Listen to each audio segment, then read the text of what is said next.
తెలంగాణలో ఒక సామెత ఉంటుంది కదా, తుపాకి రాముడు లేకపోతే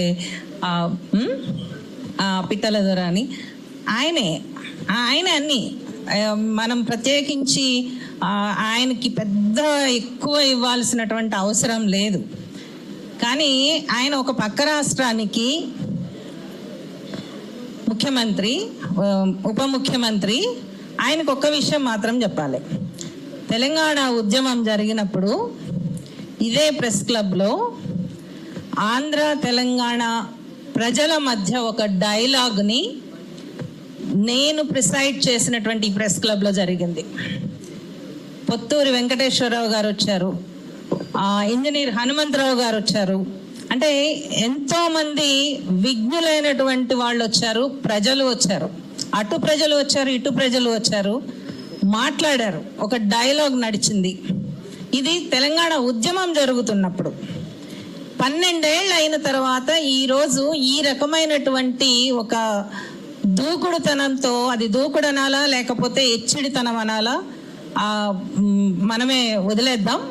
కానీ రావటం వెనకాల జరుగుతున్నటువంటి పరిణామాలేంటి, ఏ విషయాన్ని కప్పిపెట్టడానికి ఇలాంటి శక్తులు వస్తున్నాయి. పైగా ఒక మామూలు రాజకీయ నాయకుడు వస్తే మనం పెద్ద పట్టించుకోవాల్సిన అవసరం లేదు. కానీ అధికారంలో ఉన్నటువంటి ఒక ఉప ముఖ్యమంత్రి స్థానంలో ఉన్న వ్యక్తి వస్తే గనక ఖచ్చితంగా అది సీరియస్నెస్ ఉంటుంది.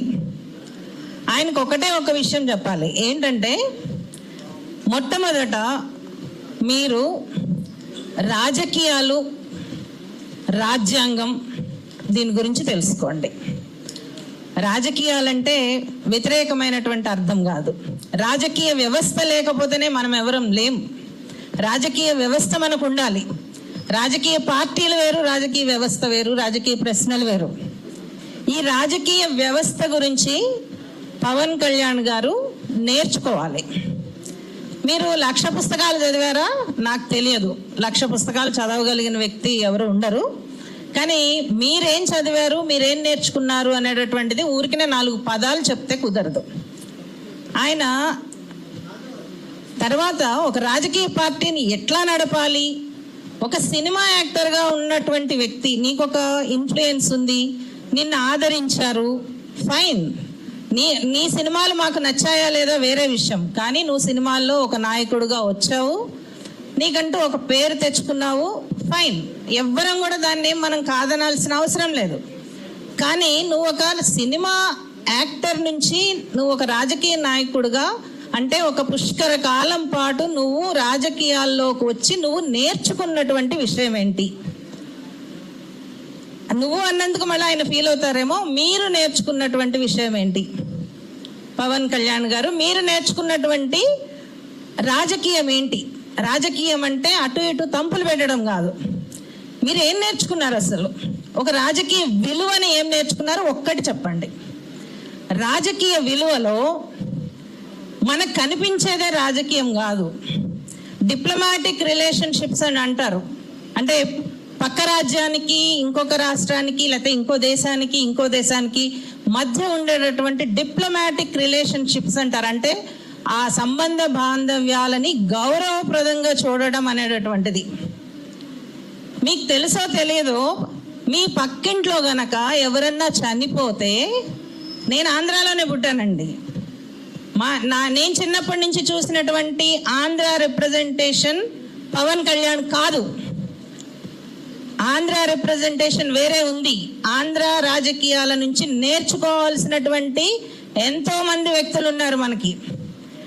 పక్కింట్లో ఏ కులములో ఉన్న వాళ్ళైనా చనిపోతే, లేకపోతే వాళ్ళకు సంబంధించినటువంటి ఏదన్నా ఫంక్షన్ జరిగితే, చనిపోయినప్పుడు పక్కింట్లో కూడా అన్నం వండుకోరు. ఎందుకు? గౌరవప్రదంగా వాళ్ళని చనిపోయిన వ్యక్తిని, చనిపోయిన కుటుంబాన్ని గౌరవించి వాళ్ళకి తిరిగి అన్ని పెట్టేటటువంటి సంస్కృతి. అట్లానే ఊరిలో ఎవరికన్నా పెళ్ళి అయితే కొద్దో గొప్ప సహాయం చేసేటటువంటి సంస్కృతి ఉంటుంది. లేకపోతే ఫలానా వాళ్ళ ఇంట్లో పెళ్ళి ఉంది, ఫలానా వాళ్ళ ఇంట్లో ఒక పుట్టినరోజు ఉంది, ఒక ఫంక్షన్ ఉంది, కాబట్టి మనకు సంబంధించినటువంటి దాన్ని మనం కొంచెము ఆపుకుందాము, మనది అంత అర్జెంట్ కాదు అనుకునేటటువంటి ఒక డిప్లొమాటిక్ వ్యవహారం అనేటటువంటిది కుటుంబాల మధ్య ఉంటుంది, ఊర్ల మధ్యలో ఉంటుంది, రాజ్యాల మధ్యలో ఉంటుంది, దేశాల మధ్యలో ఉంటుంది. ఈ ఇంగితం కనీసం లేదా అండి మీకు? మీరు తెలంగాణలో పెట్టొచ్చు, మీటింగ్ పెట్టొచ్చు, రాజ్యాంగం ప్రకారం మీరు రావచ్చు పోవచ్చు, అది ఎవరికి కాదనరు. కానీ ఏ రోజు పెట్టాలనుకుంటున్నారు? కొంచెమన్నా ఇంగితం ఉండాలి కదండి. ఇంగితం అనేటటువంటిది ఆంధ్రాలో మాట్లాడతారు, అంటే ఆలోచన. ఇంగితం ఉండాలి కదండి. ఇంగితం లేకపోతే ఎట్లా? మీరు వచ్చి ఏం మాట్లాడాలనుకుంటున్నారు? మీరేం మాట్లాడాలనుకుంటున్నారు? మాట్లాడారు కదా, కానీ మీరేం పెట్టాలనుకుంటున్నారు? తెలంగాణ ఆవిర్భావ దినోత్సవం రోజున మీరు వచ్చి వెలగబెట్టేటటువంటి రాజకీయం ఏమున్నది ఇక్కడ? మీరు ఇంకొక నెల రోజులు ఆగితే మీరు చెప్పాలనుకుంటున్న విషయాలకు ఏమన్నా రాజకీయ శక్తి తగ్గిపోతుందా, లేకపోతే ప్రాముఖ్యత తగ్గిపోతుందా? ఆలోచించాలి కదా. మీరు ఒక రాజకీయ పార్టీ నాయకుడు అండి, మీరు సినిమా యాక్టర్ కాదు. మీరు ఇంకా సినిమా యాక్టర్ అనుకోకండి, మీరు రాజకీయ పార్టీ నాయకుడే. మిమ్మల్ని రాజకీయ పార్టీ నాయకుడిగా మేము గౌరవిస్తాం, ఖచ్చితంగా గౌరవిస్తాం. కానీ మీరు మాట్లాడే ప్రతి ఒక్క మాటని కూడా చీల్చి చెండాడేటటువంటి హక్కు ప్రతి ఒక్కళ్ళకి ఉంటుంది. రాజకీయాల్లోకి వచ్చిన తర్వాత ప్రతి ఒక్క విషయాన్ని కూడా మాట్లాడి విమర్శించేటటువంటి హక్కు ప్రజలందరికీ ఉంటుంది. మీరు మాట్లాడే ప్రతి ఒక్క మాటకి కూడా విలువ ఉంటుందని గుర్తుపెట్టుకోండి.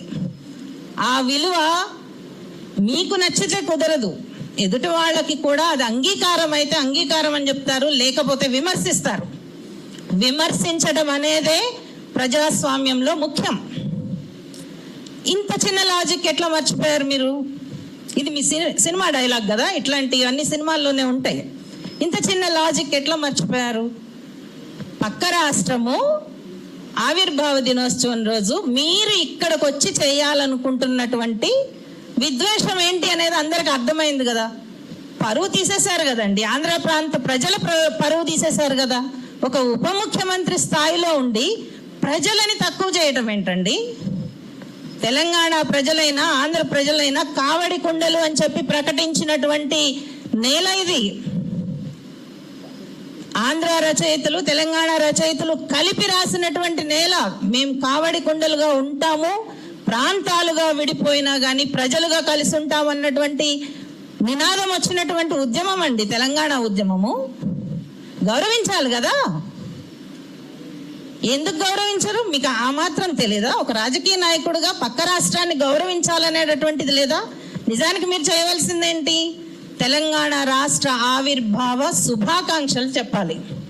మీకు ఎన్ని విమర్శలైనా ఉండనివ్వండి, తెలంగాణ మీద ఎన్ని రకాలైన విమర్శలైనా ఉండనివ్వండి, కానీ ఒక రాష్ట్రానికి ఉప ముఖ్యమంత్రిగా మీరు చేయవలసినటువంటి పని, నిజానికి మీరు ఆవిర్భావ శుభాకాంక్షలు చెప్పుంటే గనక మీ పార్టీకి ఇక్కడ వెల్కమ్ చెప్పుండేవాళ్ళు.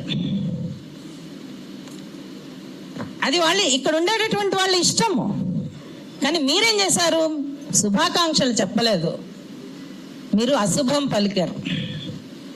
మీరు ఇక్కడ వాళ్ళకి దేశభక్తి లేదన్నారు, జనగణమన పాడరన్నారు, వందే మాతరం ఇవన్నీ కూడా 40-50 ఏళ్ల నుంచి వింటున్నామండి. గోడల మీద రాస్తూనే ఉన్నారు ఏబీవీపీ వాళ్ళు, బీజేపీ వాళ్ళు అందరూ కూడా. ఈ దేశంలో వందే మాతరం పాడితేనే ఉండాలి. ఇవన్నీ అరిగిపోయిన రికార్డ్స్ అండి. మీరెందుకు ఎత్తుకున్నారు? అంటే మీరు ఎప్పటి నుంచో ఎత్తుకుంటూ ఉన్నారు. నేను మళ్ళీ అడుగుతున్నాను అమాయకంగా, మీకు ఏం అవసరం?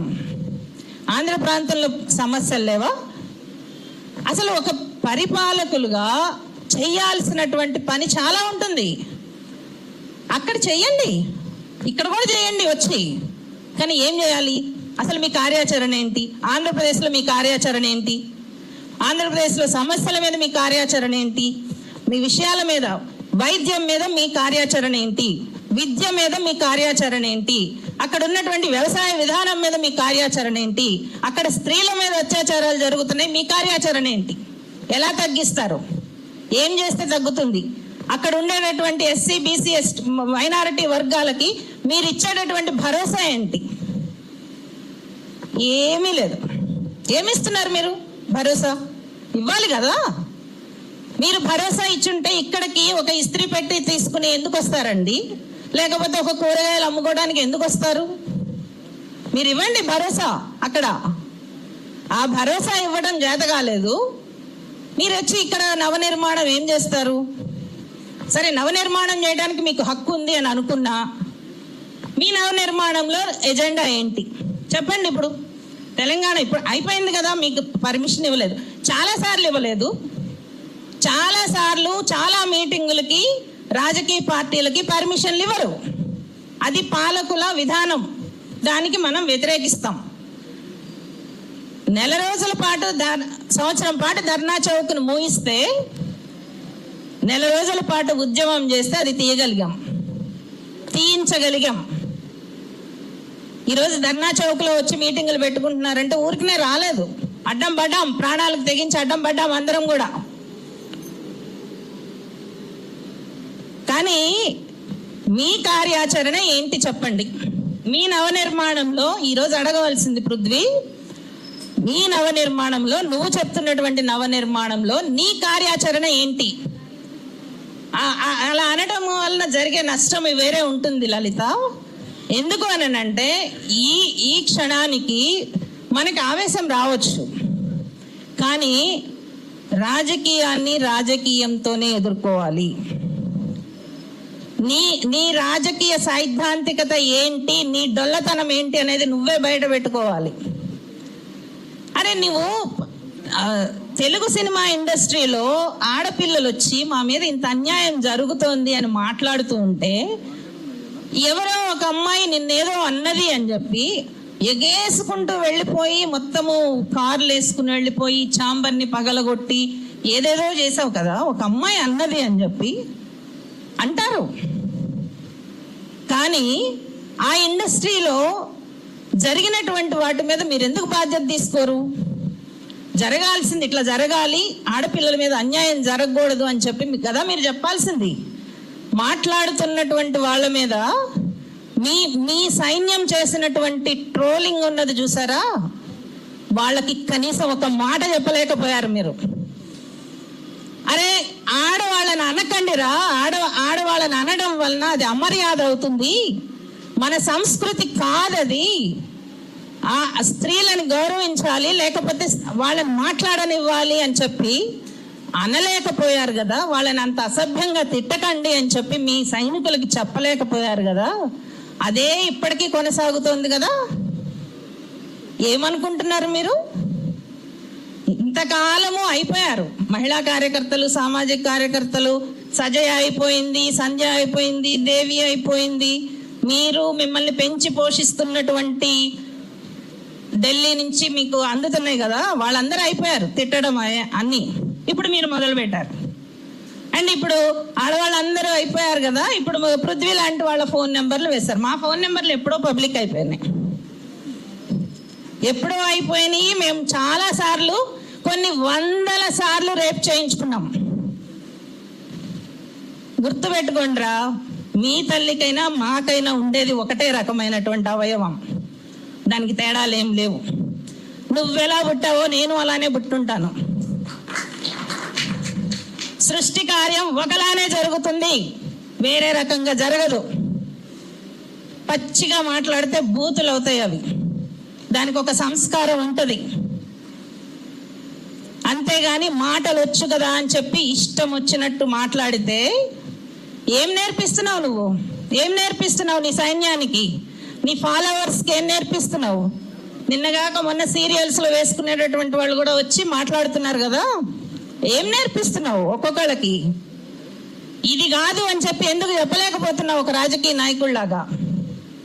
నువ్వు ఇంకా సినిమా హీరోలాగానే ఉండి చేస్తానంటే కుదరదు. మారు, రాజకీయ నాయకుడిగా మారు, రాజకీయాన్ని కూడా నేర్చుకో, రాజకీయ అర్థాలను తెలుసుకో, డిక్షనరీలు వెతుకు, రాజకీయ విధానం అంటే ఏంటో తెలుసుకో, డిప్లొమాటిక్ రిలేషన్షిప్స్ అంటే ఏంటో నేర్చుకో.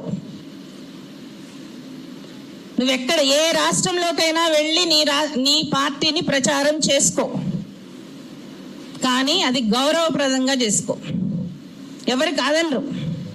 కానీ ఈరోజు నీ సైన్యం, జన సైన్యం అని పేరు పెట్టుకున్నావు కదా, ఆ జన సైన్యం మాట్లాడుతున్నటువంటి మాటలు మీరెవర్రా అసలు? మా వెన్నెలను అనటానికి ఎవరు మీరు? మా గద్దరన్న బిడ్డను అనడానికి మీకు ఎంత ధైర్యం? అసలు DNA టెస్ట్ చేస్తానంటాడా ఒకడు వెన్నెలకి? ఏం మాట్లాడుతున్నావురా నువ్వు? నీకు అసలు తెలుసా అసలు ఏం మాట్లాడుతున్నావో?